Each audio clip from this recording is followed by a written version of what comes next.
Ako nga po pala si Basilio, ina ko po si Sisa, at may kababatang kapatid po ko na si Crispin. Mahal na mahal ko po yung dalawa. Kahit mahirap lamang po ang aming buhay, alis na po kami ni Crispin dahil kami ay papunta sa kumbento dahil sa kaming sakristan sa bayan ng San Diego.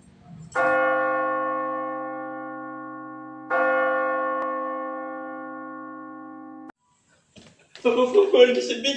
Hindi po ako sa pati kapatid ko. Tawag po.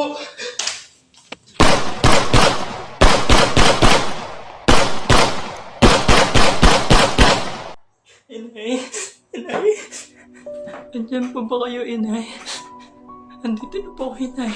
Subalit, hindi ko po kasama si Crispin. Pero, Inay, huwag kayo mag-alala. Nasa kumbento lamang siya. At, Inay, hindi na natin siya makakapiling muli. Nakita ko na lang si Crispin na nakakalagkat na sa Kristan Mayor at ayaw kong paalisin kundi ika-10 ng gabi.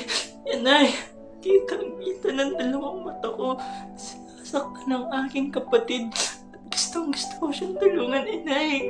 Bakit? Wala akong magawa.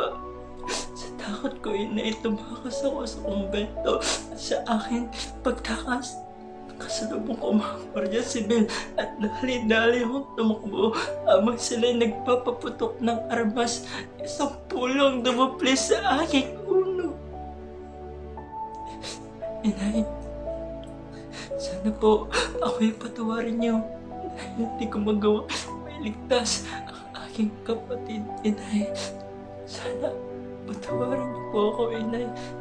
Patawad po. Ako si Basilio. Nag-aral ng kursong medisina sa tulong ni Kapitan Tiago. 13 na nakakaraan. Subalit hindi pa rin mawala sa aking kaisipan ang nangyari sa aking mahal na kapatid at ina.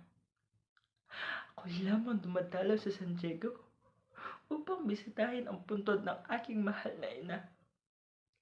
At sa aking iniirog na si Huli, ako'y nangungilila sa iyong pag-ibig.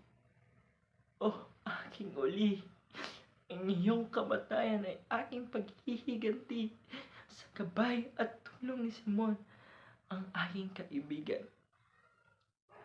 Ako si Basilio, isang batang nakaranas ng kalupitan noon.